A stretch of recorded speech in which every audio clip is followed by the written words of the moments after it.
2500 வந்துட்டு கணக்கு எடுக்கிறோம் அப்படின்னு சொல்லிட்டாங்க. ஸோ 2500 இப்போதைக்கு இல்லை. அப்புறம் வந்துட்டு எல்லா இடத்துக்கும் போகலாம் பேருந்துகள் அப்படின்னு சொன்னாரு. எல்லாம் அள்ளி வீசினாரு. அது எப்போ நடக்குன்ற இந்த வரைக்கும் வாயே திறக்கல அதை பற்றி. இப்படி ஏராளமான அவருடைய விஷயங்கள்லாம் இருக்குது. குடும்பத்துக்கு 25 லட்சம் ரூபாய் இன்சூரன்ஸ், அதுக்கு 60,000 ரூபாய் பிரீமியம் கட்டணும். எங்க இருந்து கட்டுவாரு தெரியாது. சொல்லி விட்டான், என்ன பண்ணணுன்றதை பார்ப்போம் அப்படின்ற அளவில் தான் அவர் இருக்காரு. ஸோ இப்படி ஏராளமான விடயங்கள். இதுக்கு நடுவில் வந்துட்டு 25 பேர் ஆதரிக்கிறேன்னு சொல்லிட்டாங்களே, இவங்களுடைய பதவி நீடிக்குமா நீடிக்காதோ அந்த மாதிரி ஒரு நிலைமை வந்துருச்சு. அவங்களுடைய பொதுச் செயலாளர் அறிவிச்ச கொறடா உத்தரவை தாண்டி அவங்க வாக்களிச்சிருக்கிறாங்க. எனவே சட்டப்படி அவங்களுடைய பதவியில் அவங்க நீடிக்க முடியாது. அவங்க ஒன்று பதவி நீக்கம் செய்யப்படுவார்கள், இல்லை அவங்க ராஜினாமா பண்ணணும் அப்படின்னு சொன்னாங்க.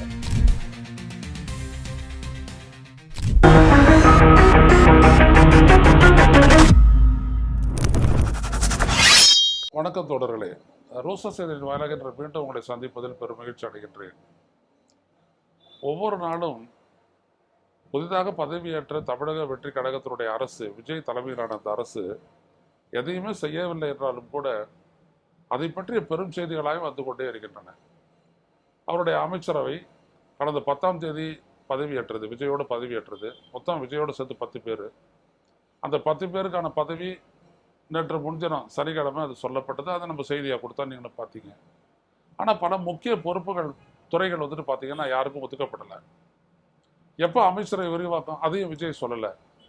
ஆனால் அவர் ஏதோ ஒரு மாற்றத்துக்கு, அதாவது ஏதோ ஒரு செயலுக்காக காத்துட்டு இருக்கிறாரு. குறிப்பாக ஆதரவு தரம்னு சொன்னாங்களே வெளியில இருந்து, அதிமுகவுடைய பிரேக் அவே ஃபேக்ஷன், அதிலிருந்து பிரிந்து வந்து தனியாக இருக்கக்கூடிய திரு வேலுமணி அவர்களுடைய தலைமையில், வேலுமணி சி.வி. சண்முகம் தலைமையிலான அந்த அணிக்கு அவர்களை அமைச்சரவையில் சேர்த்து கொள்வதற்கு விஜய் முயற்சிக்கிறார்.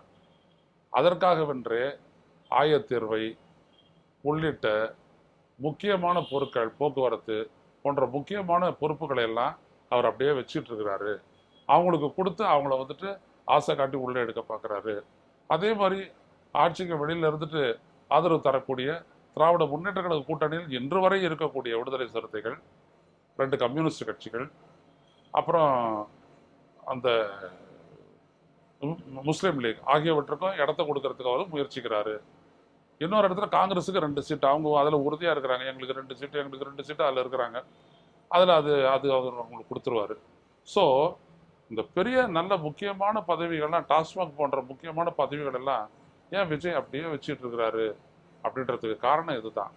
வர்றவங்களுக்கு கொடுக்கறதுக்காக. விருந்தாளிகளை சும்மா அனுப்பக்கூடாது இல்லை, சும்மா வச்சுக்க கூடாது இல்லை, அதனால நல்லா அதெல்லாம் கொடுக்கறதுக்காக தான் அவர் பண்ணுறாரு.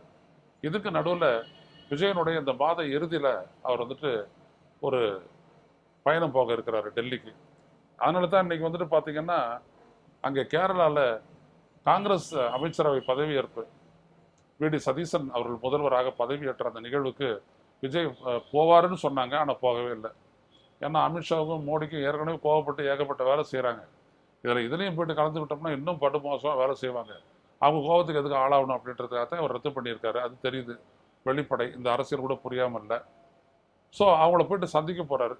அவங்கள போயிட்டு சந்திச்சுட்டு வந்தவருக்கு தான் ஒரிஜினலாக விஜய் என்ன செய்ய போகிறாரு அப்படின்றது தெரியும். அது வரைக்கும் டாஸ்மாக் அங்கே மூடிட்டேன், பள்ளிக்கூடத்துக்கு இங்கே திறந்துட்டேன் அப்படின்னு சொல்லிட்டு ஏதாவது சின்ன சின்ன சின்ன விஷயங்களை வந்துட்டு அங்கங்கே போகிற போக்கில் வந்துட்டு அப்படி விபூதி எடுத்து தெளிச்சுக்கிட்டே போகிற இந்த குரு, அந்த மாதிரி அவர் செஞ்சுக்கிட்டே இருப்பார் விஜய்.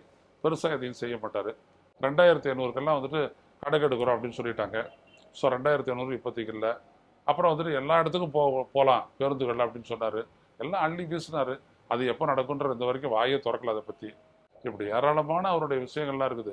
குடும்பத்துக்கு 25 லட்சம் ரூபாய் இன்சூரன்ஸு, அதுக்கு 60,000 ரூபாய் பிரீமியம் கட்டணும். எங்கேருந்து கட்டுவார் தெரியாது. சொல்லி விட்டான், என்ன பண்ணணுன்றதை பார்ப்போம் அப்படின்ற அளவில் தான் அவர் இருக்கார். ஸோ இப்படி ஏராளமான விடயங்கள். இதுக்கு நடுவில் வந்துட்டு 25 பேர் ஆதரிக்கிறேன்னு சொல்லிட்டாங்களே, இவங்களுடைய பதவி நீடிக்குமா நீடிக்காதோ அந்த மாதிரி ஒரு நிலைமை வந்துச்சு. ஏன்னா அவங்களுடைய பொதுச் செயலாளர் அறிவித்த கொறடா உத்தரவை தாண்டி அவங்க வாக்களிச்சிருக்கிறாங்க. எனவே சட்டப்படி அவங்களுடைய பதவியில் அவங்க நீடிக்க முடியாது. அவங்க ஒன்று பதவி நீக்கம் செய்யப்படுவார்கள், இல்லை அவங்க ராஜினாமா பண்ணணும் அப்படின்ட்டு இருக்காங்க. ஸோ இவர் இங்கே சபாநாயகர் வந்துட்டு தாவேகா சபாநாயகர் ஜெயஸ்ரீ பிரபாகரன், அவர் என்ன செய்ய போறாரு அப்படின்றதையும் பார்க்கணும். அவர் வந்துட்டு அதிமுக 1 அதிமுக 2 அப்படின்னு சொல்லி அறிவிச்சுட்டு நீங்கள் வேணால் தேர்தல் ஆணையத்துக்கோ இல்லை கோர்ட்லேயே போய் பார்த்துக்கங்க, நான் ஒன்றும் முடிவெடுக்க முடியாது அப்படின்னு, அது உங்களுடைய உட்கட்சி விடயம் அப்படின்னு சொல்லி அப்படி தட்டி கழிக்கிற போறாரா அதுவும் தெரியாது. ஏன்னா வானலாவிய அதிகாரம் படைத்த ஒரு சபாநாயகர். ஆனால் அவர் அதிகாரத்துக்கு உட்பட்டு அவர் என்ன செய்கிறாரோ அதை நீதிமன்றங்கள் தலையிட முடியாது. எனவே அவர் வந்துட்டு அதிமுக 1 அதிமுக 2 அப்படின்னு சொல்லிட்டு அறிவிச்சு அப்படியே வந்துட்டு விஷயத்தை அவர் முடிச்சுட்டு அவர் போயிடலாம். ஆக விஜயனுடைய ஆட்சியை பொறுத்த வரைக்கும் பார்த்தீங்கன்னா நித்தியகண்ட பூரண ஆயுசுன்னு சொல்லுவாங்களே, எப்போ வேணாலும் போயிடலாம், ஆனால் ஆயுஷ் அளவு கெட்டி அப்படின்றாங்களா, அந்த மாதிரியான ஒரு நிலையில தான் அவர் இருக்கிறாரு. அதே நேரத்தில் அவர் வந்துட்டு நாட்டு மக்களை சந்திக்கிறது பேசுறது அப்படின்ற விடையெல்லாம் எப்போ செய்வார்? டெல்லிக்கு போயிட்டு வந்தவொன்னு தான் தெரியும். டெல்லியில் என்ன நடக்கும்? இவர் போயிட்டு பேசிட்டு வந்தவொன்னு தான் தெரியும். ஆனால் ஒரு விடையை வந்துட்டு பார்த்தீங்க அப்படின்னோம்னா இன்னைக்கு கல்வி அமைச்சராக இருக்கக்கூடிய ராஜ்மோகன் அவர் என்ன சொல்லியிருக்காரு அப்படின்னோம்னா, நாங்கள் வந்துட்டு இருமொழி கொள்கையை தான் கடைபிடிப்போம், பிஎம் ஸ்ரீ அப்படின்ற அந்த திட்டத்தை வந்துட்டு நாங்கள் நடைமுறைப்படுத்துவோமா மாட்டோமா அதை பற்றி அவர் பதில் சொல்கிறேன். ஆனால் இருமொழி கொள்கையை நாங்கள் கடைபிடிப்போம்னு சொல்லியிருக்காரு. பார்க்கலாம் எவ்வளோ தூரம் உறுதியாக இருப்பாங்க அப்படின்ட்டு. ஏராளமான விடயங்கள் அவர்களுடைய செயல்பாட்டுக்காக காத்துட்டு இருக்கின்றன. நடப்பதை பார்ப்போம். மீண்டும் சந்திப்பு தொடர்களை. நன்றி, வணக்கம். ஊடகம் கார்ப்பரேட் அரசியல்வாதிகளின் கைப்பாவையாக அடிமைகளாக இருந்தது போதும், இனி சாட்டை எடுத்து சுழற்றும் நேரம் வந்துவிட்டது. ஊடகம் பொதுமக்களாகிய உங்களுக்காக உங்களாலேயே இயக்கப்பட வேண்டும். ஊடக சுதந்திரத்திற்காக உங்களின் பங்களிப்பை இன்றே அளித்திடுங்கள்.